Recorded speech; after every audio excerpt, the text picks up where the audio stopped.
It's Ililiojo Ikeduba here. For those of you just joining my YouTube channel for the first time, my name is Ililiojo Ikeduba. I'm a forex trader. I'm also a YouTuber and a personal finance enthusiast. I make videos about trading, about investing, about personal finance, and then I also make review videos on applications that I use.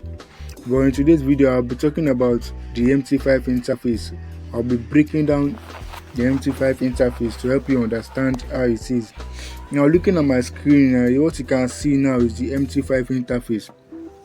Now, first of all, whenever you open MT5, what you are going to see is something like this, where you are going to see all the quotes. Now, the quotes are basically all the pairs that you have on your watch list.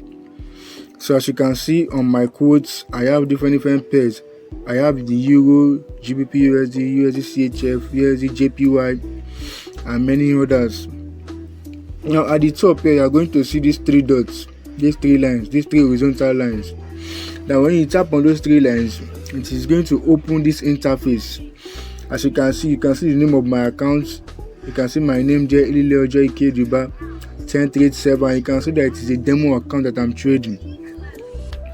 Now, when you open this place, you are going to see news, trade, mailbox, journal, settings, and all these things. When you tap on trade, it's going to take you to the trade terminal right here. Right now, coming back to quotes, this plus icon that you can see right here, when you tap on the plus icon, it is going to bring you to a page where you can add a pair to your watch list. So as you can see, you can add indices, you can add commodities, you can add cryptos, you can add EU stocks, you can add forex, and you can also add US stocks. So when you tap on that plus symbol, it's going to bring you to a page where you can add more pairs to your watch list. And then this other icon that looks like a pencil, when you tap on it, it can allow you to delete a pair. So for instance, if I want to delete CHF JPY, I just have to tap on the recycle bin here and then tap on CHF JPY, or let's say AUD USD, and then once I tap on the recycle bin again, it will be deleted from my watch list.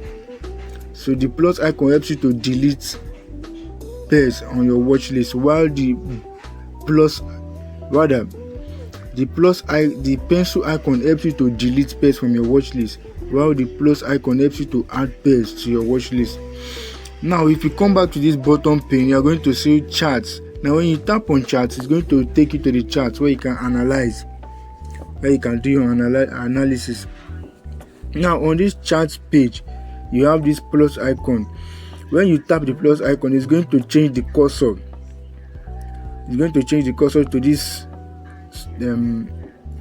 stagnant type, and then when you tap again, it will change the cursor to the other type that is movable. And then this other icon here is where when you tap on it, it allows you to add indicators to your chart. And then when you tap on this other one which says D1, this one allows you to change the time frame. So presently I'm on the daily time frame. If I want to go to the 4 hour, I just have to tap on the H4 and it's taking to the 4 hour time frame. Let's say I want to go to the weekly time frame, I type on W1 and then it's taking to the weekly time frame. Now personally, the way I trade basically using the daily and the 4 hour time frame. So when I tap on D1, it take me back to the daily time frame. Now this one right here allows you to add a limit order. Right, the first one right here, this red and blue, it allows you to set a limit order. So as you can see, I have sell limit. If I don't want a sell limit order, I want a buy stop order, I just have to tap on it and then it will change. If I want to sell limit order, I just have to tap on it and then it will change. So this first one allows you to add a pending order, while the other one allows you to execute an instant order. So as you can see, when I tap on it, it brings out my buy and sell buttons for me to execute an instant order. So moving on, the next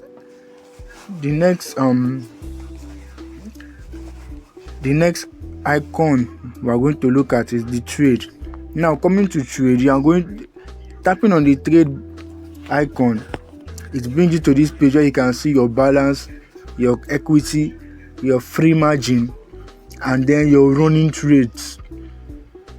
Presently, I have no trades running, so as you can see, there are no running trades here. But assuming I had a trade running, it will be shown somewhere around here, my running trades. Now, tapping on this button allows you to choose whether you want to check your trades based on time, or based on the symbol, or based on profit, or based on order. But since I have no running trades open, nothing changes. And then this plus icon inside this box allows you to open a new position. Now, the reason why this is showing gold is because gold was the last pair I traded. When you tap on that icon, it is going to take you to the last pair you traded to open a new position. So when I tap on it, it takes me to gold to open a new position on gold. Now, tapping on this dollar sign is going to allow you to change the pair. Maybe I want to trade AUD NZD. All I have to do is just tap on AUD NZD and it will change to AUD NZD. I tap on gold, it takes me back to gold. And then coming here, you have history. Now, history is basically going to show you all the trades that you have placed, and then the profits or loss that you made on each trade.